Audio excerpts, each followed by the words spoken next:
The project we're about to announce has been a long time in the making, and you're about to see why. In terms of aviation, we're starting to tread on very hallowed ground.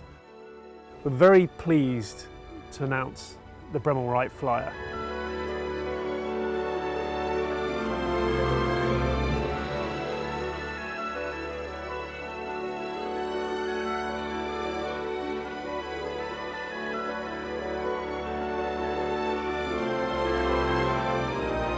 The first flight was the event of the century. It not only redefined our world, it redefined the human spirit. It literally took us from the sands of Kitty Hawk to the lunar dust of the moon. For hundreds of years, man looked to the sky trying to figure out how to fly. So how was it these two unassuming bicycle builders from Dayton, Ohio succeed where the greatest scientific minds of the world fell short? Wilbur Wright, he was the theoretician, and Orville Wright was someone who could take his brother's ideas and make it into something that you could hold in your hand. They developed three things that are still part of, very basic aeronautical principles today. They understood the airplane had to balance on three axes in the air. Roll was the one that was very hard to understand. So they developed a system of wing warping where the shape of the flyer's wings actually changed in the air, just like birds' wings do. They thought about power and they thought about push.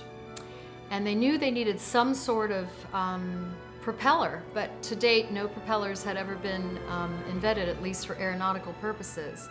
So the brothers, by hand, carved out of wood, propellers that have only been improved upon by modern day standards 8 or 10%. They were both very interested in making sure of being credited for the things they had achieved. And when Uncle Will died in 1912, Orville more or less had the spotlight of the world on him. Orville was very mindful that everything about what they discovered was done by a team. Following that historic flight in 1903, the Wright Flyer was recovered before the aircraft was then shipped to the Science Museum in London, where it rested for a number of years. It's that material from the recovery that's being used in these watches. And that material's only ever been given to presidents and the likes of astronauts. Neil Armstrong, for example, took it to the moon on his first ever mission. And it's the only time this material is going to be used in a project of this scale.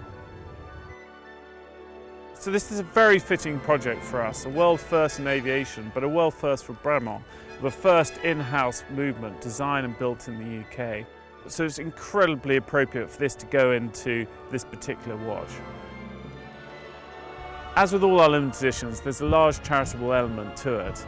And in this case, a significant proportion of the funds raised will go to the restoration of Wilbur and Orville's family home to be opened as a museum, and I'm really pleased to be part of that.